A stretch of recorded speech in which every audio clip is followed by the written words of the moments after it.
여기 시작하면 오른쪽으로 퍼지고 왼쪽으로 또 가고. 뒤로 이제 다 와서 그리고 가끔 심할 때는 네, 여기 여기 하면서 눈이 오른쪽 눈이 빠질 것 같아요. 빠질 것 같고. 여기가 뜨거운 느낌이 쫙 여기서 이렇게 왔고, 그다음에 눈의 아래 이쪽에 신 느낌.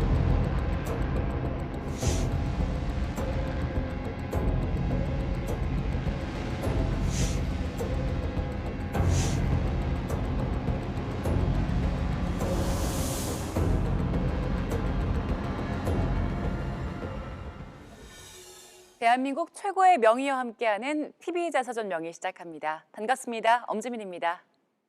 안녕하십니까. 정형외과 의사 권순영입니다. 우리가 잘한다고 생각하는 질환 중에서 잘못 인식되고 있는 질환들이 많이 있습니다. 특히 등잔 밑이 어둡다고 많이 회자되고 있는 질환이 바로 그 신경통인데요. 우리 엄지민 앵커께서는 이 신경통 하면 무엇이 연상되시는지요? 저는 할머니가 생각이 나거든요. 네. 어릴 적에 할머니께서 무릎이 아플 때마다 좀 이따 비가 올 것 같다. 무릎이 쑤시는 거 보니까 이런 말씀을 늘 하셨는데 정말 신기하게도 할머니가 그 말씀을 하고 나서 조금 있다가 비가 내리는 거예요. 그래서 요즘에도 비가 내릴 때마다 우리 할머니 무릎이 또 아프시겠네 이런 생각이 좀 들더라고요. 말씀하신 대로 신경통은 그 말 그대로 신경계통 이상이 있어서 말초 신경이 지배하는 부위에 자극에 의해서 통증이 유발되는 질환을 이제 통틀어서 얘기를 하는데, 지금 할머니의 경우에서도 뭐 잠깐 말씀드리면 연세가 드셔서 이제 퇴행성 관절로 관절에 물이 차면요, 날씨가 흐린 날에는 그러한 관절 내외의 어떤 압력 차이로 인해서 이 관절낭이 팽창하게 됩니다. 그러면은 이제 이 말초신경이 자극돼서 아플 수가 있고, 전반적으로 저희가 날씨가 궂은 날에는 좀 마음이 좀 우울하고 좀 그렇죠. 그래서 세로토닌 혹은 멜라토닌이나 호르몬이 좀 적게 분비됨으로써 통증에 대한 역치가 조금 좀 낮아져요. 네. 그래서 같은 통증이라도 저희가 아프게 느껴지고 그렇습니다. 네, 그게 다 과학적인 근거가 있던 거였어요. 그렇습니다. 네. 자, 오늘 저희가 신경통증과 관련된 이야기를 나눠보려고 하는데요. 오늘 저희가 모실 분을 만나고 나서 신경통증 환자들이 나 이분 덕에 제2의 인생을 살고 있다 이런 이야기를 많이 하더라고요.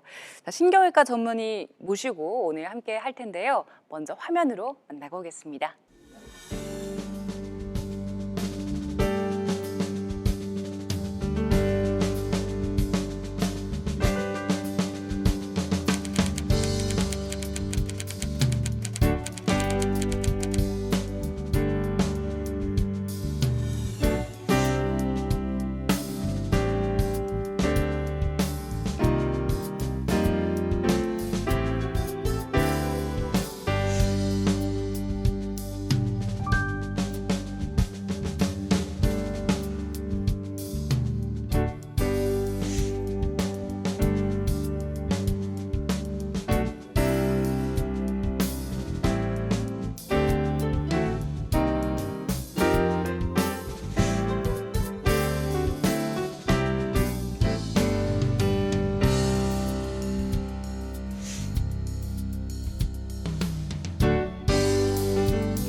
네, 오늘 TV자서전 명의 신경외과 전문의 손병철 교수님과 함께합니다. 교수님 반갑습니다. 안녕하세요. 반갑습니다.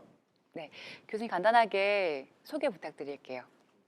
안녕하세요. 저는 서울성모병원 신경외과 손병철 교수입니다. 저희가 교수님 만나기 전에 영상 통해서 교수님에 대한 소개를 쭉 봤는데 신경외과 전문의신데 또 대법원에서 자문위원도 하고 계시더라고요. 어떤 일을 하고 계신 건가요? 가끔 대법원에서 의료관계 사건에서 병원과 환자 사이에 의학적으로 미묘한 분쟁이 생길 때가 있습니다. 많지는 않지만 가끔 이런 부분에서 신경계 계통에 자문을 하고 있습니다. 자문위원 하시면서 기억에 남는 사례가 좀 있으신가요? 6년 전에 한 대학병원하고 젊은 남자분이 돌아가셔서 자문이 한번 온 적이 있는데요. 병은 간단한 병이었어요.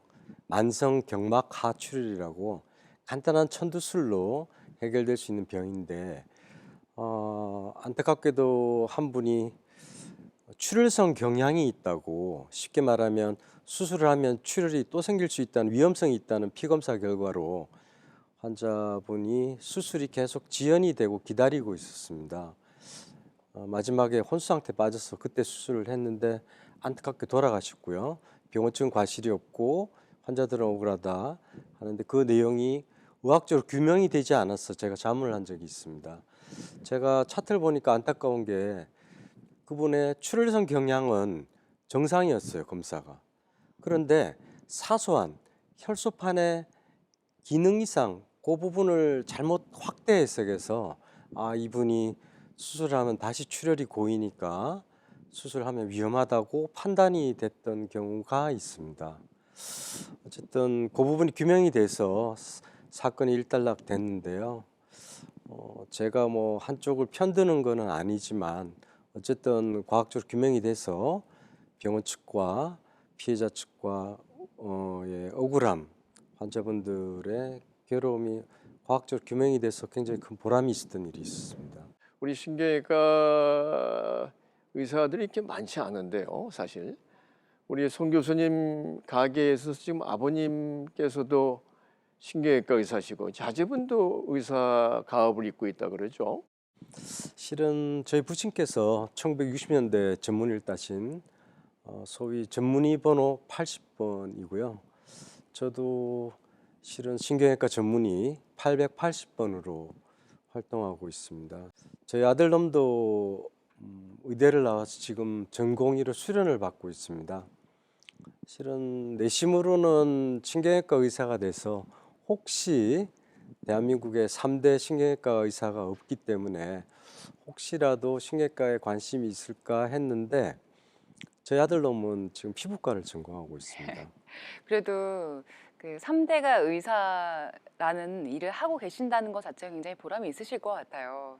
지금 저희가 신경통에 대해서 이야기를 조금 더 나눠볼 건데 사실 뭐 안과는 눈이 아프면 보통 안과를 가고 피부가 아프면 피부과를 많이 찾아가잖아요. 근데 신경통이라고 했을 때 내가 어디가 아팠을 때 이제 신경통으로 진단을 받으러 가야겠다라고 환자들이 가늠하기가 어렵잖아요. 신경통을 진단 받으러 갈 때는 어떤 경우에 가게 되나요? 신경통 어렵게 생각하실 필요는 없고요. 일단 흔히 제일 많은 관절통, 무릎이 아프고 어깨가 아프고 이런 거는 크게 쉽게 구별할 수 있습니다. 관절은 움직일 때 아프세요. 걸으면 아프고 네. 팔을 들 때 어깨가 아프고 움직일 때 순간적으로 오고요. 신경통은 그냥 아픕니다. 그래서 특히 신경통 증상이 있습니다. 저리세요. 저리면 일단 생각해야 되고 가끔 시리고 화끈화끈하면서 욱신욱신하세요. 관절이 아픈 거는 움직일 때 아픈 게 크게 갈라지고요. 신경통은 자발통이세요. 그냥 저리고 시리고 찌르고 큰 차이가 있습니다. 우리 교수님께서 신경외과의 여러 가지 분야 중에서 이러한 그 신경 통증에 대해서 특히 이렇게 전문 분야로 삼으신 그런 특별한 연유가 있습니까? 제가 기능신경외과를 전공하다 보니까요. 파킨슨병이나 수전증 이런 운동질환이 있습니다. 신경통, 3차 신경통, 후두 신경통 이런 팔다리의 심한 신경통은 아직도 치료자의 경험, 학식, 기술, 치료 방침에 따라 굉장히 차이가 납니다. 그래서 한 20년 동안 신경통을 치료하다 보면서 저도 많은 실패를 했고요. 그런 걸 통해서 더욱더 신경통에 관심을 가지고 흥미를 가지게 된 것 같습니다. 그 후두 신경통과 3차 신경통 예를 들어서 말씀해 주셨는데 그게 치료에 따라서 완전히 바뀐다고 설명을 해 주셨잖아요. 어떤 식으로 달라지게 되나요?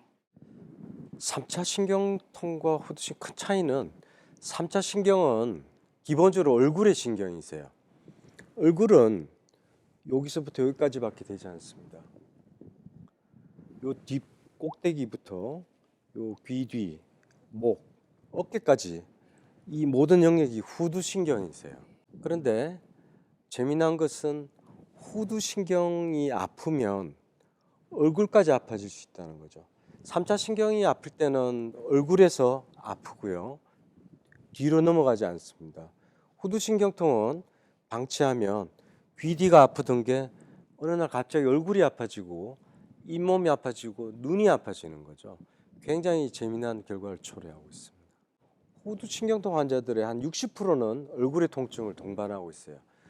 이게 3차 신경 따로 후두신경 따로 생각하면 결론이 나지 않고요. 실제로 3차 신경, 뇌신경하고 후두신경이 뇌 안에서 같이 만나는 거죠.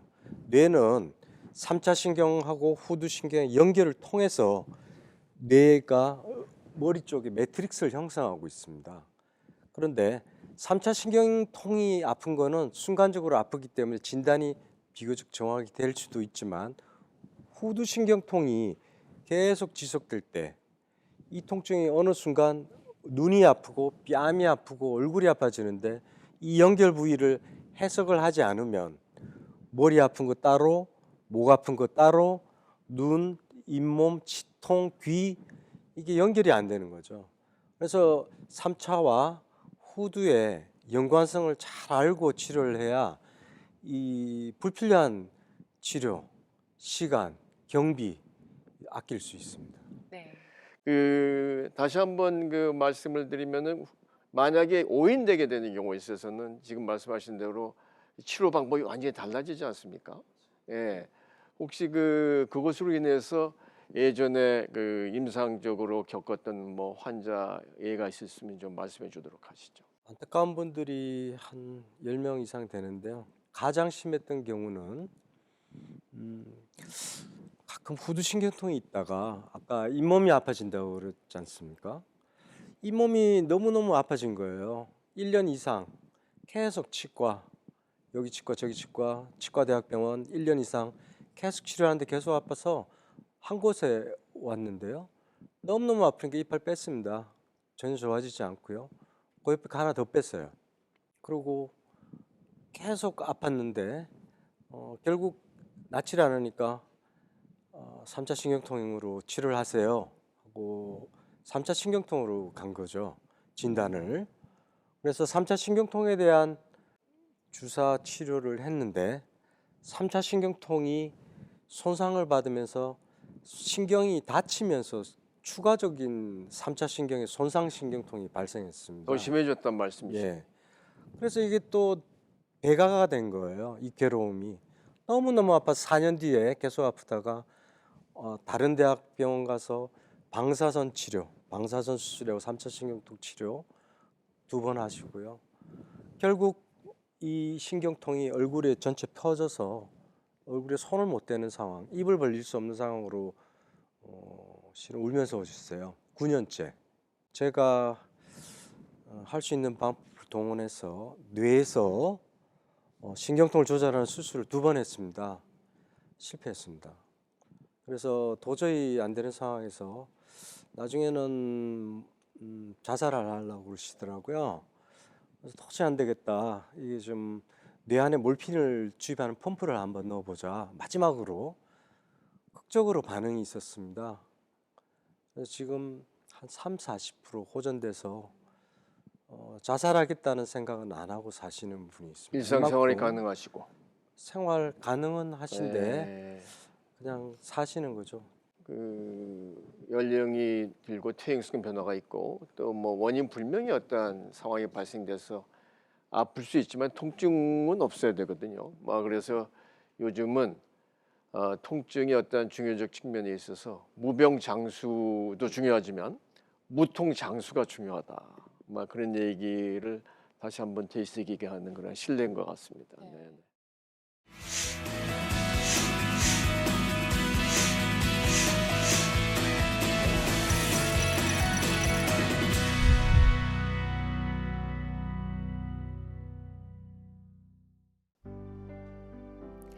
누군가에게 고마움을 느낄 땐 우리는 감사합니다라고 말한다. 고통을 공감해주고 치료해준 의사에게 큰 고마움을 느끼는 환자. 한 글자 한 글자 써내려간 편지는 의사 손병철에게 큰 감동으로 다가온다. 첫 번째는 뭐 고맙죠.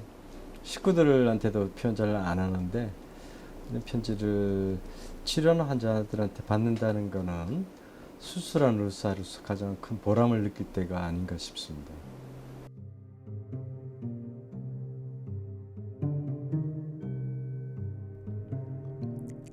그의 환자들은 누구도 공감해 줄 수 없는 고통 속에서 살고 있다. 그가 다루는 3차 신경통은 경험하지 못하면 절대 알 수 없는 통증이다. 뇌가 큰 걸 대뇌 생각하는 뇌가 있고 소뇌 중심 잡는 뇌, 뇌줄기가 있는데 얼굴에 관한 신경은 뇌줄기에서 나옵니다. 그 중에서 얼굴의 3차 신경이 얼굴의 감각신경이거든요. 이게 얼굴에 일반적인 감각이 전달되는 통로인데 어떤 분들은 지나가던 여기 뇌혈관이 신경에 들어붙어 있는 경우가 있어요. 맥이 계속 신경을 자극하는 거예요. 맥이 뛰면 신경을 툭툭툭툭툭툭 1년 365일 매 시간 건드리면 이 신경에 신경이 흥분이 생겨요. 저절로. 그래서 이 얼굴을 만지는 느낌이 닿는 느낌으로 전달이 돼야 되는데 이 혈관 붙어 있는 곳에서 스파크가 튀면서 순간적으로 아픈 걸로 느껴져요. 여기가 그렇게 아팠잖아요. 요리 아파. 예전에 어디 요 부분 요 부분 양도 아프고 막 귀도 아프고. 아주 심할 때는 어떤 분들 식사를 못 하세요. 죄송한데 여자분들인데 세수를 못 하고 병원에 온다 그래야 되나요? 얼굴 화장을 못 하고 나타나는 거고 이빨을 못 닦고 나타나세요.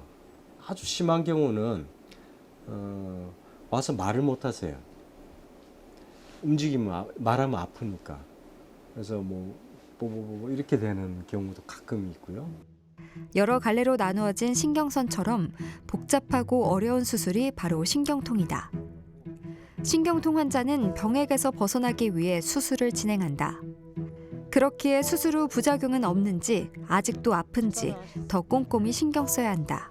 수술한 것 같지가 않아. 가볍고 날아갈 것 아 그래요? 다행이네. 어디가 아픈지를 모르겠어요. 원래 저기 귀 아프면서 네. 귓볼도 아팠잖아요. 어우, 말도 그것도 좀 나아요? 여기 반. 예. 그리고 종아리는 종아리까지. 퍼질 것 같았어요. 음. 항상 바위를 여기다가 짊어지고 여기는 마비가 온 상태로 짊어지고 다니는 고 있었어요. 그러니까 오늘 딱 일어났는데 내가 어디 아팠지? 그럴 정도예요. 아침에 교수님이 혜진 오셨는데 제가 어디 아팠는지 그걸 몰라서 이거 적어놓은 거를 다 읽어봤다. 그럴 정도로. 맨 처음에 치아가 아파가지고 치아를 아프니까 당연히 치과를 갔죠. 그래서 치과에서 신경 치료도 하고 뭐 재신경 치료도 하고 치아 재식도 했는데도 좋아지지 않아서 좀 지나니까 이쪽으로 느낌이 찌릿찌릿 오더라고요. 이렇게 이쪽하고 연관이 없을 것 같은데 교수님께서 모든 신경은 다 연결돼 있으니까 아마 이쪽 이렇게 하다 보면 이쪽도 좋아질 거라고 하셔가지고 교수님 믿고 수술했죠. 요 왼쪽이죠 우리. 네. 여기 좀 건드리면 아프죠? 괜찮아요. 원래는 욱신욱신했잖아요. 좀 느낌 바뀌었어요? 네. 그래도 많이 불편하긴 않아요. 신경통 환자는 정확히 어디가 아픈지 모르는 경우가 있다. 그를 만나고 나서야 자신이 왜 아팠는지 알게 된다.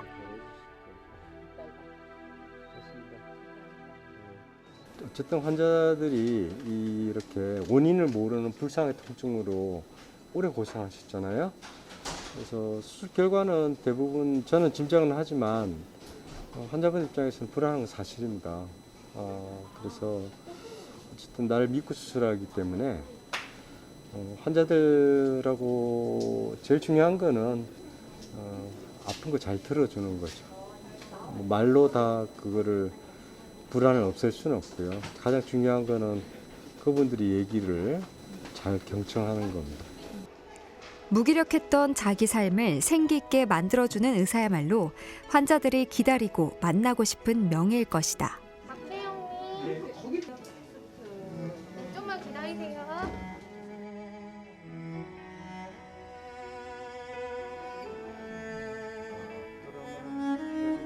스쳐 지나가는 감기가 아닌 자세히 들여다보아야 보이는 신경통. 그러기 위해선 오랫동안 환자를 지켜보아야 한다.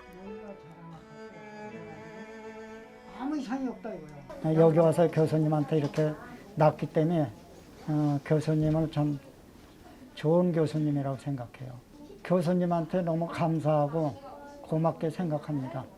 항상 환자들의 건강만 신경 쓰지 마시고 항상 교수님도 항상 건강 관리 잘 하시면서 오래오래 좀 건강하게 뵀으면 좋겠습니다.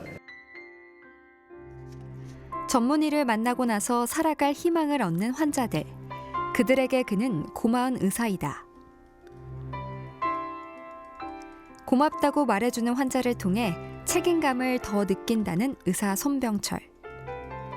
일반적으로는 대부분 90%는 다 성공했다고 보는데 아직도 5 내지 10%는 실패합니다. 되게 궁금해요. 왜 실패했는지, 왜 안 좋아졌는지 아직도 너무너무 궁금할 때가 많고 가끔은 내가 10년 전에는 잘못 판단했구나 하는 섬찟한 생각이 들 때도 있습니다. 계속 성공하고 실패하고 이런 걸 단순히 반복했다는 게 아니라 정반합이라고 교정이 됐으면 그런 일이 최소한으로 일어날 수 있도록 그 호기심을 가지고 다시 리뷰하고 점점 더 좀 더 현명해져서 실패할 수술을 하지 않고 성공할 수술을 좀 더 잘할 수 있고 정확하게 할 수 있고 좀 환자들한테 부담이 덜 가게 할 수 있는 치료를 좀 더 찾아내는 게 제 목표입니다. 그는 자신을 찾는 환자가 있어서 실패하지 않기 위해 노력하는 의사이다.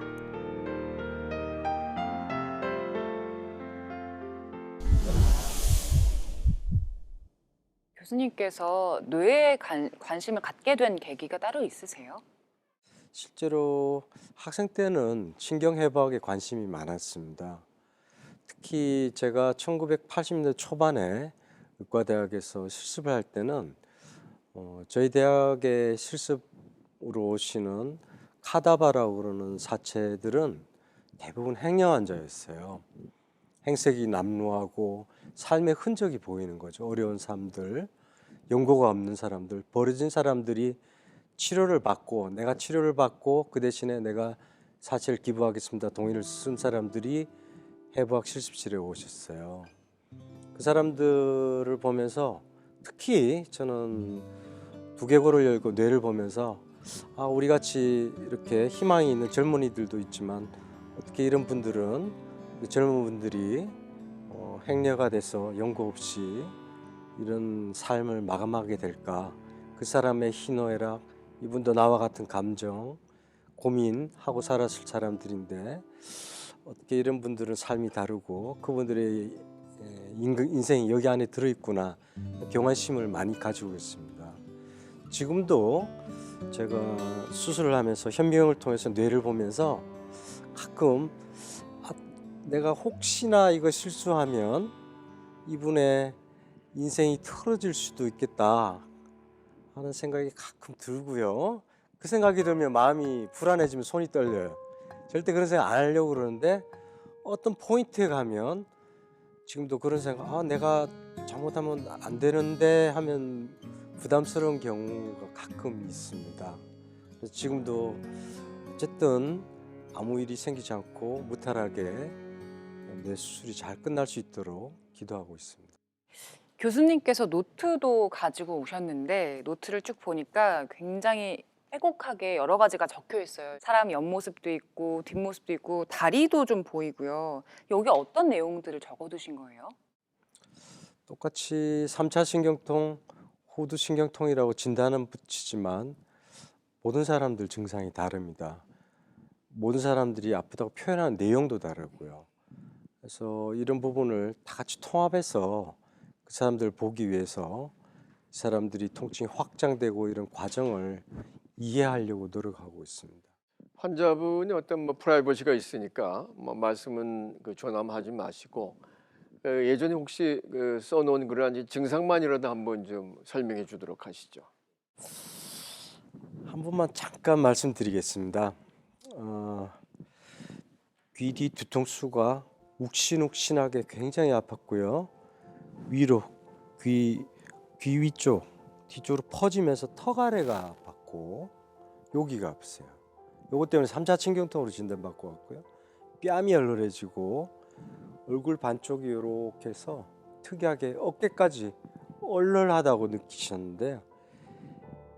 머리 아픈 거는 20년, 30대 때부터 20년 이상 아팠고요. 좋다 나쁘다 좋다 나쁘다. 그래서 2010년부터 심해졌고 얼굴이 얼얼한 적이 있었고 가슴까지 퍼지고 어떤 약을 먹어도 안 들었고 좋다 나쁘다 반복하다가 금년 3월에 코로나 때 골프 치고 난 다음에 어깨하고 목이 아파지고 그때부터 왼눈이 빠질 것처럼 아프고 눈도 아프고 안과, 이비인후과, 치과 이상이 없었고요. 24시간 아프고 머리가 쥐어 짜듯이 아프고 병원에 주사 치료받고 하루 좋다가 다시 아프고 턱 아래 뼈 아프고 만지면 아프고 귀 주위가 얼얼하고 입안까지 퍼졌어요. 그래서 이분은 제가 내린 결론은 후두신경통의 안면 전이통입니다. 눈이 아프고 귀가 아프고 귓속이 아프고 목 땡기고 혀까지 확장되는 굉장히 드문 형태인데요. 이게 후두신경통의 안면 전이통으로 해석이 안 되면 이분이 날 길은 없습니다. 그냥 좋아질 때까지 기다렸다가 호전됐다가 약 먹다가 지금 이미 20년 아파온 사람이거든요. 사실 저희가 환자를 볼 때 저러한 디테일한 그러한 소상한 내용은 일반 차트에 기입하는 것은 불가능하거든요. 예. 그런 것 측면에 있어서 아주 나중에 진단 치료 그런 측면에서 아주 중요한 근거 내지는 자료로서 활용될 수 있을 것 같습니다. 교수님을 찾아오는 환자들을 다 이렇게 일일이 기록을 하시는 건가요? 제가 외래 시간에 가급적이면 환자 동의를 구하고 제 핸드폰으로 증상을 찍어 놓습니다. 누가 보여주지는 않고요.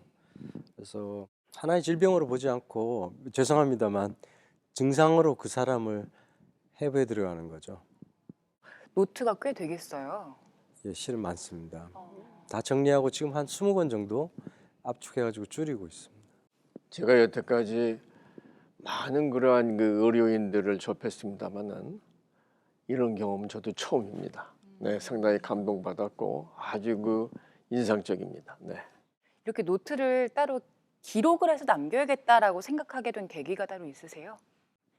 2017년경에 제가 큰 실패를 했습니다.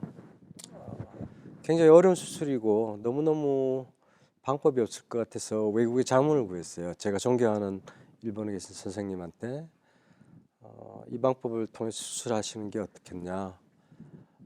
열심히 했는데요. 더 나빠졌습니다.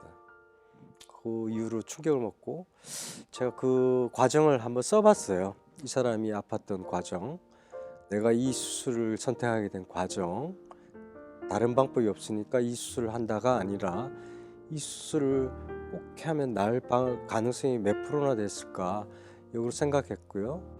많은 아픈 경험이죠. 하면서 그 다음부터는 개인적으로 메모를 다 하기로 했어요. 그래서 내가 놓치는 거 없는지 나빠졌으면 그것을 다시는 반복하지 않기 위해서 노력하기 위해서 주의를 하고 있습니다. 교수님 근데 외래 보시느라고 굉장히 예. 바쁘신데 예. 내용이 이걸 보면 굉장히 많은 시간이 맞습니다. 들겠다라는 생각이 들거든요. 실제로 도움이 되시니까 이렇게 할 것 같아요. 어떤 도움이 되나요? 한번 반나절 진료에 한 40명을 봐야 되니까요. 40분 환자의 아픈 거를 다 듣기가 힘이 듭니다. 특히 사람들마다 아프다고 표현하는 방식이 다르거든요. 어떤 사람은 저리다 그러고 어떤 사람은 아프다 그러고 꼬치꼬치 캐물어봐야 내가 시립니다, 찌릅니다 이런 이야기를 잘 안 하세요. 그냥 아프다고만 하시기 때문에 저는 양해를 구하고 그분들을 핸드폰으로 들고 찍으면서 물어봅니다. 그리고 쓸 시간이 없기 때문에요. 전산에 끝나고 난 다음에 외래 끝나고 1시간에서 한 2시간 그분들 파일을 글로 써서 증상을 다시 제가 복기를 합니다. 증상을 해부해서 다시 내가 내린 진단이 맞을까 미리 기록을 해서 다시 넣어놓습니다. 그러지 않고는 이 사람들은 그 과정이 없으면 제가 느낀 바로는 이 사람은 3차 신경통, 저 사람은 후두신경. 다음에 왔을 때 이 사람은 그냥 3차 신경통이지 뭐 선입관을 가지고 환자를 보게 되는 거죠. 그 과정을 나름대로 세팅을 하고 있고요. 이 과정에서 생긴 실은 데이터들이 굉장히 많습니다. 그래서 어떤 사람들은 이렇게 아프다 그러고, 어떤 사람은 저렇게 아프다 그러고, 어떤 사람은 눈이 아프고, 어떤 사람은 턱이 아프고, 이 데이터들이 언젠가 쌓여서 뭐 작은 제 기록이지만 이게 스마트 의료 시대의 빅데이터의 자산이 되지 않을까, 되기를 희망하고 있습니다. 그래서인지 교수님께서 설명을 해주실 때 굉장히 구체적으로 부위랑 통증의 느낌을 네, 설명을 맞습니다. 해주시는 것 같아요. 하나의 증상이라도 놓치지 않으려고 개인적으로 노력하고는 있습니다. 네. 치료를 하고 나서 굉장히 보람을 느끼실 경우도 많을 것 같아요. 환자분들이 교수님 만나고 나 제2의 인생을 만났다라고 말씀하시는 분들 많더라고요. 30년 동안 편두통으로 고생하신 분이 있었습니다. 여자분인데 10대 때부터 머리가 아파서 한 번 아프면 2, 3일씩 머리가 아파서 싸질머신다 그래야 되나요? 쥐짜고 머리에 수건해서 누워만 있었던 사람이 있었습니다. 20대가 조금 덜했어요. 직장 생활도 하고 결혼도 하고 30대 다시 심해지면서 계속 머리가 아파서 거의 뭐 직장 생활을 하다 말다 하시고 40대 들면서는 다른 대학병원, 그 3개 대학병원에서 편두통, 중증 편두통으로 약 먹고 그때부터 눈이 아프기 시작했어요.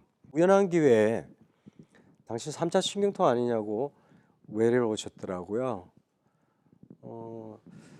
30년 동안 대학병원에서 중증 편두통 치료했지만 제 의견은 다릅니다. 다른 관점에서 이걸 보게 됐습니다. 이유는 단 하나입니다. 제가 뛰어난 것도 아니고 저 노트를 만들면서 썼던 환자들의 얘기가 전부 중복돼서 그 사람한테 나타나는 거예요.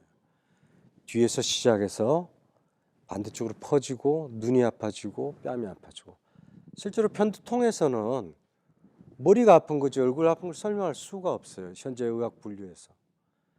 후두통으로 해석하면 이 사람 정답은 간단합니다. 그래서 후두신경 감압술을 간단하게 하죠. 그거는 어렵지 않습니다.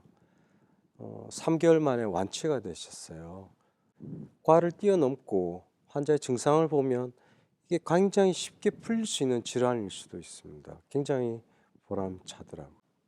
그분은 정말로 교수님 덕에 제2의 인생, 새 삶을 얻으신 것 같아요. 제가 그 교수님께서 환자들이 보내주는 감사 편지 예. 있잖아요. 그걸 살짝 봤는데 내용들을 보니까 뭐 내 가족처럼 정성을 다해서 돌봐주신다라는 분도 계셨고 가장 눈에 많이 띄는 단어가 정성이었거든요. 정성. 교수님은 그런 편지 받아보실 때마다 어떠신가요? 매달 저희들한테 편지들 병원에서 주는데요. 가끔 힘들고 괴롭고 특히 또 환자분들한테 좋은 얘기만 듣는 건 아니거든요. 나쁜 소리도 들을 때도 있고 너무너무 힘들고 할 때 가끔 한번 봅니다. 큰 힘이 됩니다. 그분한테 더 잘하려고 노력하고요. 제가 느낀 점은 꼭 실력이 중요한 건 아니더라고요.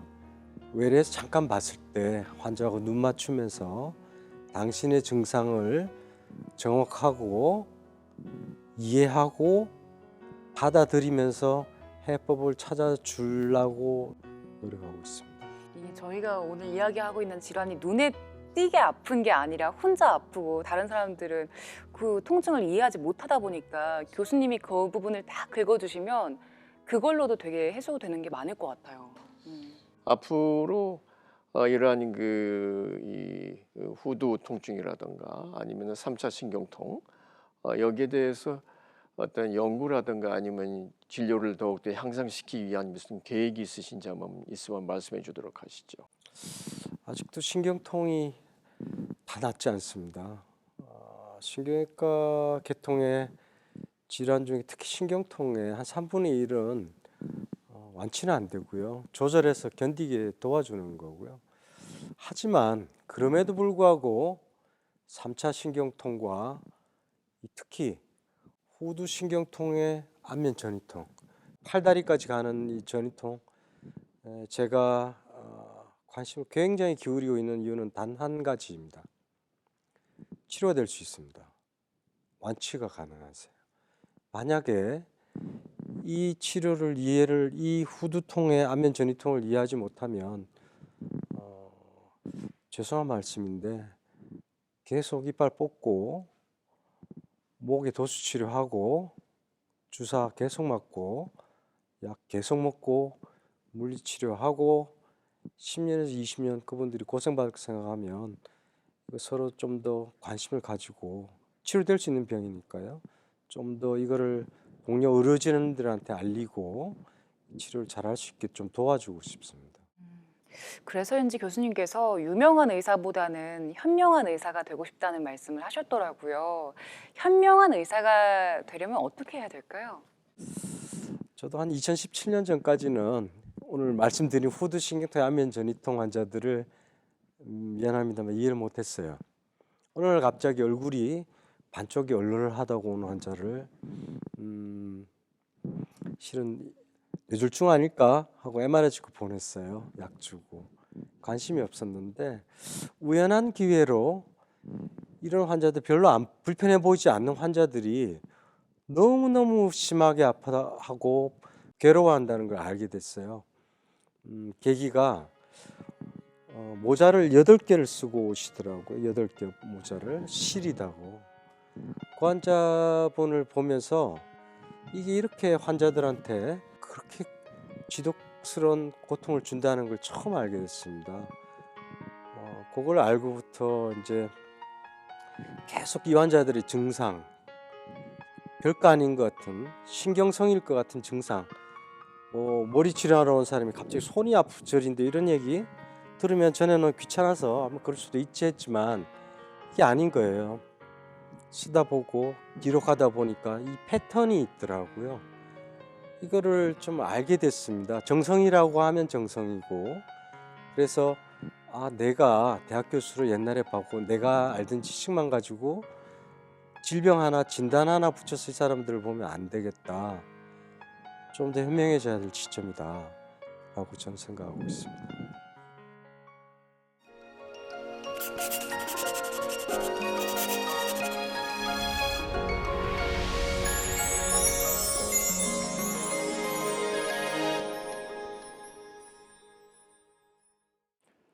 후두신경통이 왜 안면으로 전이통이 가는지 사례를 몇 개 보면서 설명하도록 하겠습니다.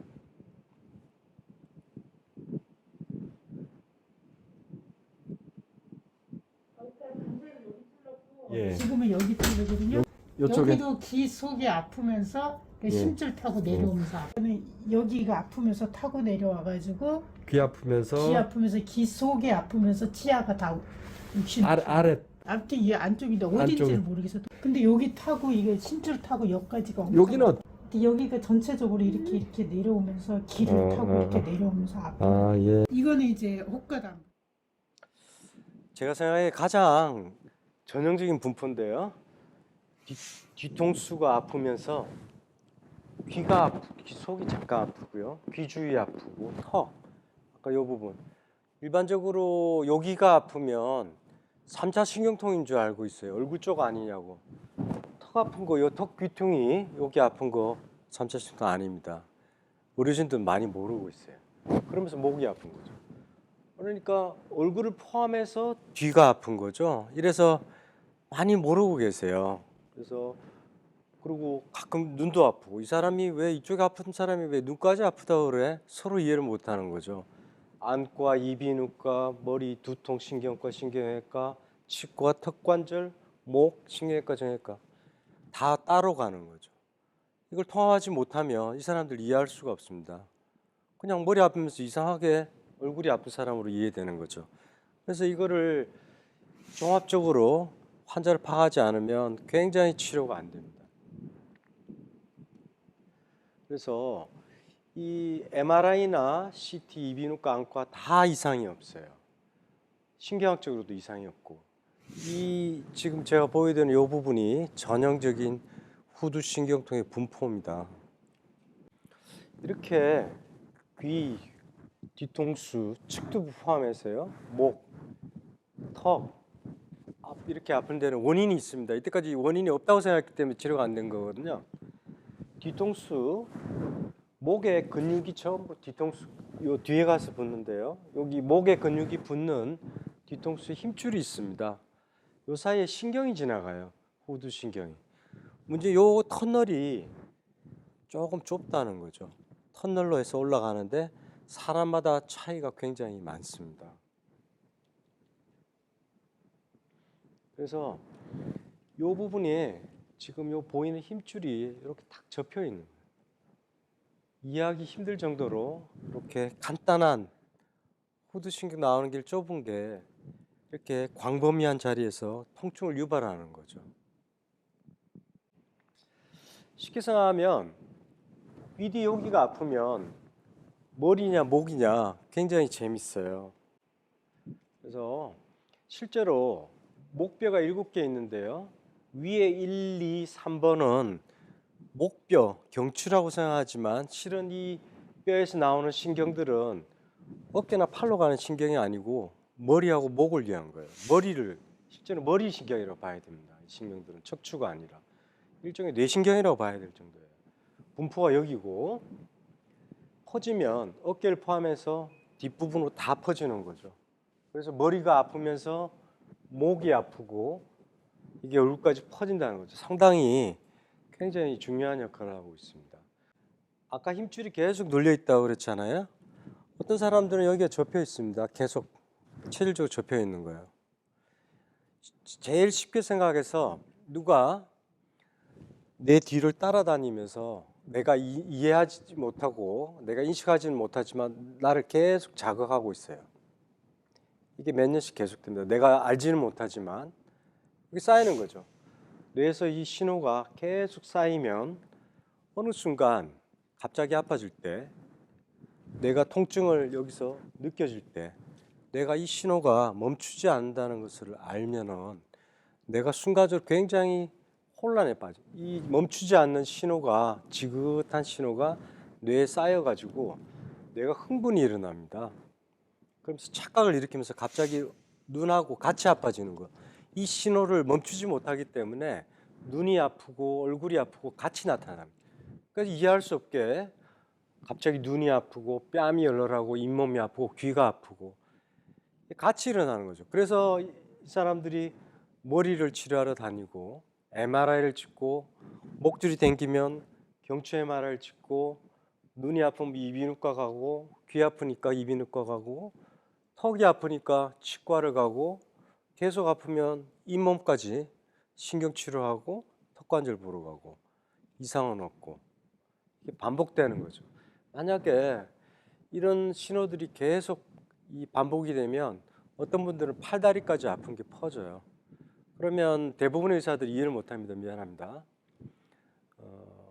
팔 따로, 목 치료 따로, 침 맞아 다니고 도수 치료 따로 하고 계속 가는 거죠. 문제는 소수의 환자들이 얼굴이 계속 아파질 때 이게 치료가 안 되니까 대학병원을 비롯한 큰 병원 유명하신 선생님들도 이 환자에 대한 관심이 떨어집니다. 약에 듣지 않으니까요. 당신은 3차 신경통입니다. 한마디 던지면 그 사람들이 나는 3차 신경통으로 또 가게 돼요. 그래서 이런 환자들 중에 일부가 계속 아팠던 사람들 일부가 얼굴을 치료를 하게 되는 거죠. 그래서 제가 하나 말씀드리고 싶은 거는 내가 아는 기준을 가지고 환자를 파악하다 보니까 이런 일이 생기는 거죠. 한쪽 머리가 계속 아프다, 심하게 아프다, 편두통이세요. 분류. 양쪽 머리가 계속 아프다, 긴장성 두통으로 분류가 되게 돼 있어요. 이거는 공식입니다. 나는 머리 따로. 그럼 여기 아프면서 목 아픈 거 어떻게 할 거야? 무슨 병이야? 왜 편두통인데 왜 목 어떻게 할 거야? 이런 우리가 조금 분류에 너무 빠져서 이 과에서는 이거, 저 과에서는 그것만 보고 있는 거죠. 이 접점이 후두입니다. 그동안에 치료 못했던 분들 많으시고요. 그래서 후두 신경통이 범위가 이렇게 광범위하다는 것만 알아도 우리가 이렇게 아픈 사람들을 이해할 수 있어요. 단순히 편두통 아닙니다. 텐전, 긴장수통 아니고요. 이 사람들이 이렇게 같이 아프다는 거죠. 여기만 아프다고 머리만 찍을 필요도 없고 여기 아픈데 목만 찍을 필요도 없고 요렇게 귀 뒤에서 요렇게 턱을 포함해서 앞까지. 그래서 요 부분 요렇게 귀를 포함해서 턱 여기까지 목까지 내려오는 통증이 있을 때 반드시 후두통을 의심해야 되고요. 더불어 가끔 이런 사람들이 얼굴이 아프고 눈이 아프고 얼얼하고 욱신욱신하고 하면 후두신경통에 안면 전이통을 의심해야 됩니다. 그래서 별거 아닌 것 같지만 아주 작은 신경이 우리의 뇌하고 목, 어깨에 이렇게 큰 영향을 끼친다는 거 알고 계시면 좋겠습니다.